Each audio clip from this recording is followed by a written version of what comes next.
Joining me right now is Jaime Cohen. She is a communications consultant and the founder of The Right Words. She's also a speaker and a Renaissance woman, speaks multiple languages, has done everything from salsa dancing to stand-up comedy, and just is a super down-to-earth person, a tremendous speaker and presenter, and someone I'm really honored to have on the show. Welcome, Jaime. Thank you. I should take you everywhere with me. That was a wonderful introduction. Just send a check and we'll be fine. Okay. So thanks so much for coming on. It was great meeting you at Social Media Week Lima and having a chance to get to know you a little bit. You're very genuine, down to earth person, and you're also super knowledgeable on LinkedIn, which is exciting for me because we're going to LinkedIn Live today for the first time for this show. How did you become so well known in the LinkedIn circles? How did you build up your following on LinkedIn? Well, it was about 2 years ago. About 2 years ago, I was working as a marketing manager. And part of my job was posting on different social media sites. And I saw that things were changing on LinkedIn. So it used to just be a place where you would post links to articles that you thought were interesting, or you'd send connection requests. And it was basically an online CV. And suddenly I saw Michaela Alexis, and she was posting her story about having lost her job and then getting another job because she had connected with this and I don't remember his name, but some top business person who sent her a box of books, and she read all those books and she read about writing, and she started telling her story and then got a job and ended up becoming the president of the company, all before 30. And I was really inspired by this because on other social platforms, I was building community and talking to people, and it never was that way on LinkedIn. And then I saw Swish Goswami. He was joining in and talking about his life, and he's a very young business person and creator, and talking about what that was like, and raising money and building community and building a business. And I thought, well, this is great. I love storytelling. I want to get in on this. And then the person who really got me involved and connected me to this amazing group of brilliant individuals from all over the world was Miko. I always say his last name wrong. Alarasarella.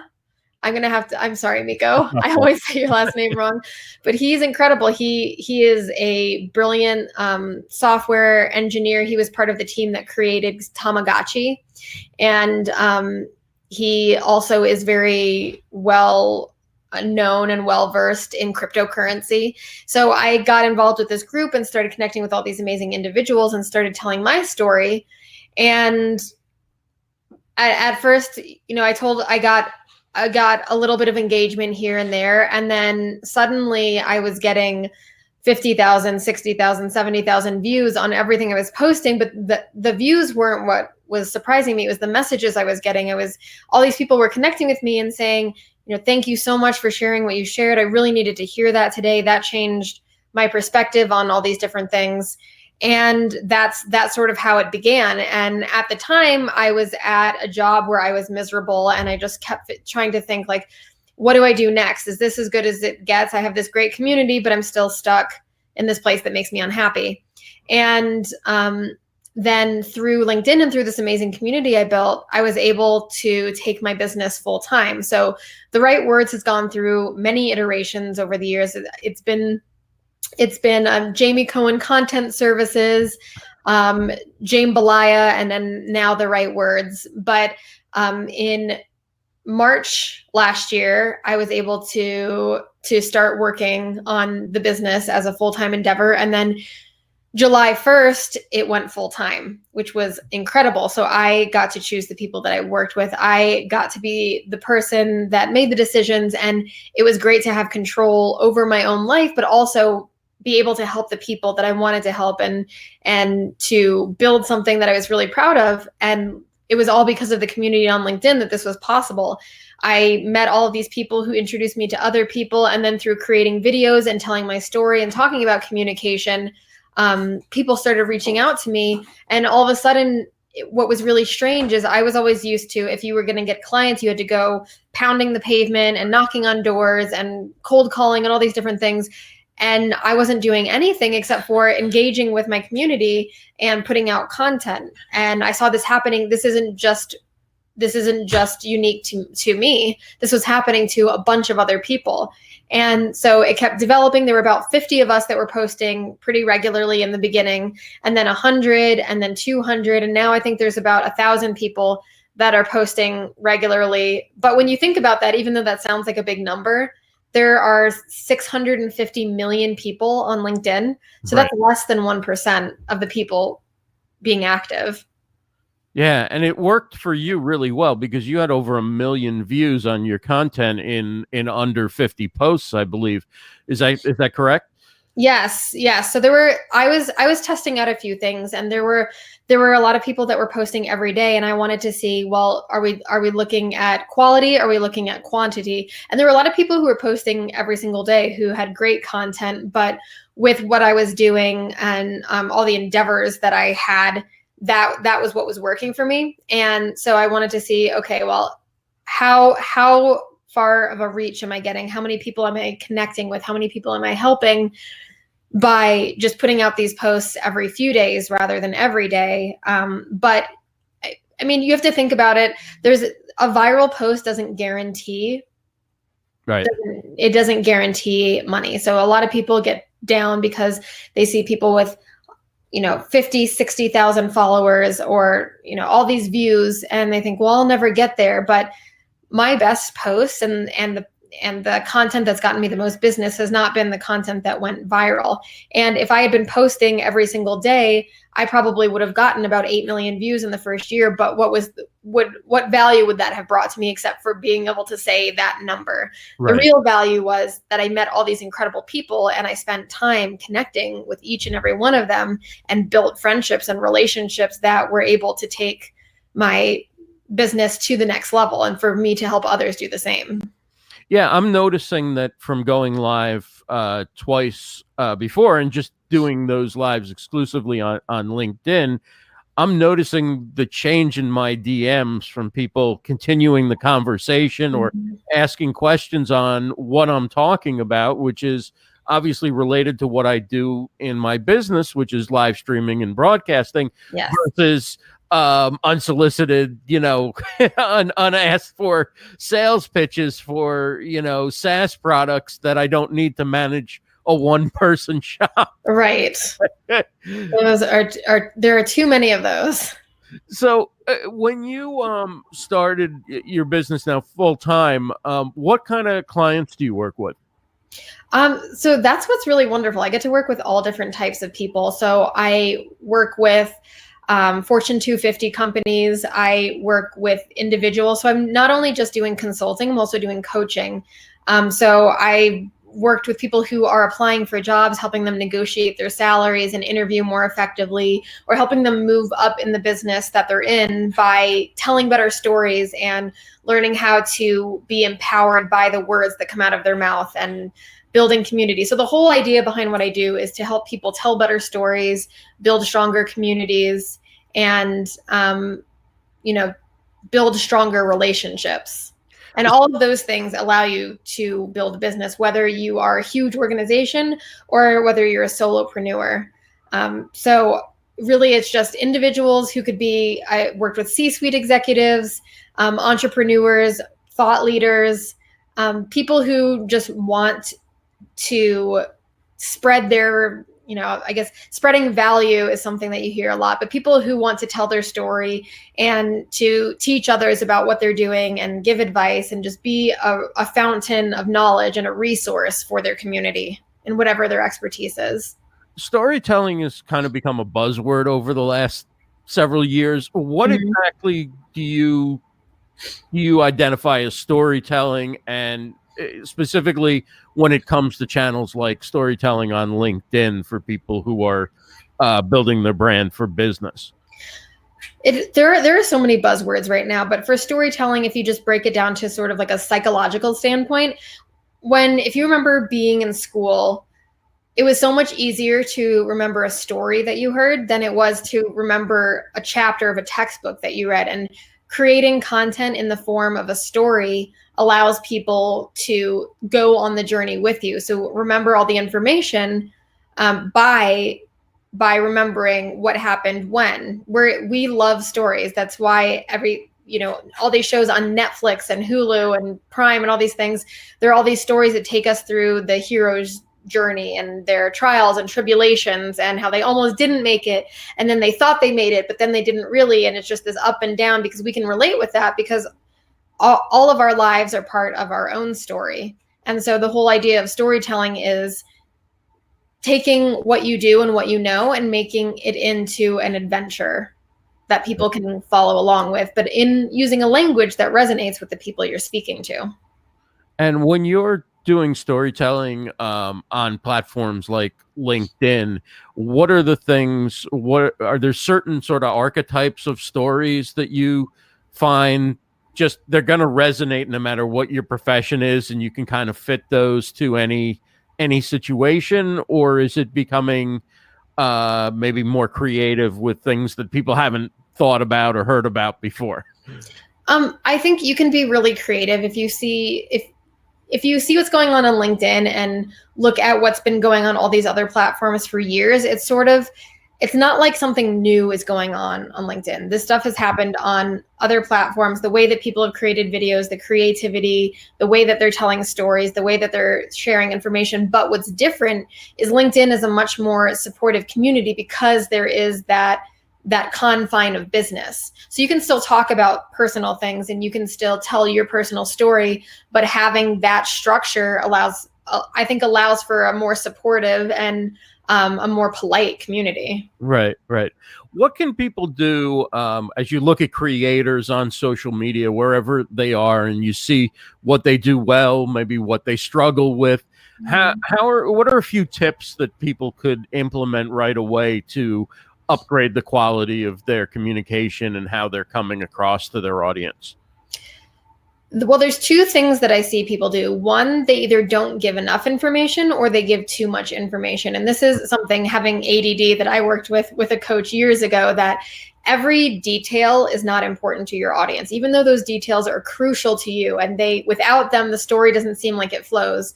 Your audience doesn't need to know what you were wearing and what the weather was like and what you ate for breakfast and all these other things. That doesn't add to their journey, the journey that they're taking with you.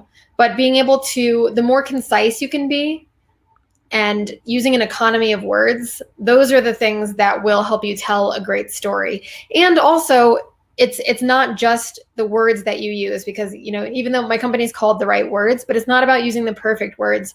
It's about using words that sound most natural coming out of your mouth. But it's also the way in which you tell the story. So I always give the example, I'll say this sentence in two different ways and you'll see how it's the same exact sentence, but it sounds different. So I went to the park and I saw a dog. I love dogs. And I pet a dog that I really like. That's fine. Nothing special. But then if you say it like this, I went to the park and saw this incredible dog. I love dogs. And I got to pet this particular dog that I am really fond of.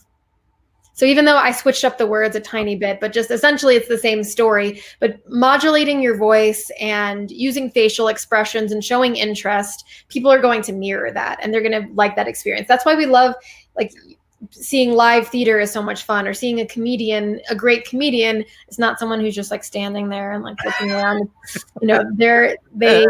They're sometimes laughing at their own jokes and they're smiling, or they're like doing impressions and making different facial expressions and moving around. And that's exciting and that's fun because it's live storytelling. Right.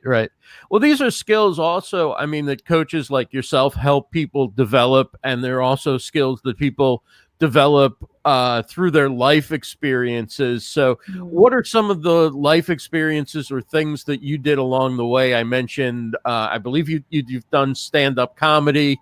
Talk about some of the different things you learned or practiced or did along the way that developed you into the communicator that you are today. Well, one of the things that I attribute some of my communication to is that my parents were a lot older than I am. My dad is 40 years older than I am. And so I spent most of my childhood around adults. And this was actually a detriment to me because it was always hard for me to relate to my peers, because even though I was a kid, the way that I was communicating was at the level of physicians and lawyers and artists and people who were well on into their career and, at the very least 40 years older than I was. Right. And so I learned to speak more concisely and tell stories in a particular way to drive interest, because I found a lot in something that really bothered me, because my parents never spoke to me like a kid. They always spoke to me like I was an adult. So when I would meet these other adults and they would be like, "Oh, how are you?" And I'd be like, "I'm 5. Why are you speaking to me like that?" I have something very important to share with you. Right. And they're like, "Okay, that's nice." So it's always been important to me to learn how to articulate myself, but in a way that's going to resonate with the person I'm speaking with. Because when we think of really strong communicators, we think of people who are extremely articulate, but you can be the best storyteller in the world. You can have the biggest vocabulary and your audience might not understand anything you're saying. It's sort of like if you're speaking to an audience and you're speaking to them in Portuguese, but they speak Mandarin, they're not stupid. They just don't understand Portuguese, and that's not going to resonate with them no matter how interesting you are. And so those were some of the experiences. But then I was in musical theater, and I was on the speech team, and then I was a Spanish interpreter. And then when I moved to Chicago, I was a bartender. And I was bartending on these boats called the Wendella boats. They go up and down the Chicago River. And so that was a huge tourist attraction. So there were people coming in from all around the world with different cultures, different communication types, different ages. And communicating with all of them was part of my practice too. So speaking in Spanish to some people, speaking in Portuguese, whatever language that I knew at the time, and also just understanding the cultural differences. And then I was in comedy. So I was doing sketch comedy and improv and stand-up, and learning how to tell a story to an audience that resonates with them, because the things that make an audience laugh the most are things that they can relate with. And often, and something that has really stuck with me, is I've always loved telling stories. I've always loved doing impressions. And when I would tell stories to people, there were parts where it's like, haha, this is the funny part, and no one laughed. And then I would tell this other part where it's like, this is the boring part, and people would just die. They'd be like cracking up, and I wouldn't understand. And so then I really started thinking about like dissecting all of that. Why is this the part that makes people laugh? Oh, this is the part that people can relate to. They can imagine that happening in their minds. They've seen that happen before, something of that sort. But then I was a competitive salsa dancer, and part of the way that you are judged is your technical footwork, but then also your chemistry with your partner, your relationship and chemistry with the audience, and your ability to use all of that to tell a story without saying anything. Wow. And all of these things together, and then also I was a business development director and marketing director, and I used to go out and I was a proxy for my bosses going to all these networking events. And so I just sort of threw myself into the fire. I didn't know how you were supposed to go about doing things. So I just tried a lot of different things. And the things that stuck, I continued with. The things that didn't, I just let go. But so I've had a really diverse career. I think I've had more careers than some people have in their lives. And also I was going to go to medical school, which is, another thing to just put on top. So it was just all these different things. But I've always felt that if I want something, I'm going to try as hard as I can to get it, or as hard as I can to go through all of the motions, so that I know that I tried everything, and I won't have any regrets. And being in all these different sorts of communities and having interacted with so many different types of people, I'm able to help a lot of different types of individuals. And a lot of people will say with business, you really need to niche down. The riches are in the niches. But I think the beautiful thing about LinkedIn and the thing about communication is that it's something that everyone does. And it doesn't matter what industry you're in, you still need to learn how to be empathetic and compassionate, and to tell great stories, and, to be memorable. Yeah. And these are things that everyone can absolutely learn. But if you're struggling with it, I recommend reaching out to someone like me, because that I love helping people get to the next level in their careers, in their communication, and just in their lives. Well, it's fantastic talking to you. You have such a wonderful background that we could do 4 hours on all the different things that you've done. And how would you like people to reach out to you? If they go to livestreamdeals.com, they can click on the right words. It'll take them to your LinkedIn profile. How else can they get a hold of you, or is that the best way for them to reach out to you? LinkedIn is the best way to reach out to me. You can also reach out via my website at usetherightwords.com. And also on any social media, it's just at Jaimbalaya. So on Facebook, on Twitter, on Instagram, JAIMBA. Oh, and there it is. L-A-Y-A. Well, thanks again, Jamie. It's so great talking Thank to you. you. And follow Jamie. She is a master of LinkedIn and communication, and it's wonderful to have you on. Thanks again, Jamie. Thank you, Ross. Take care.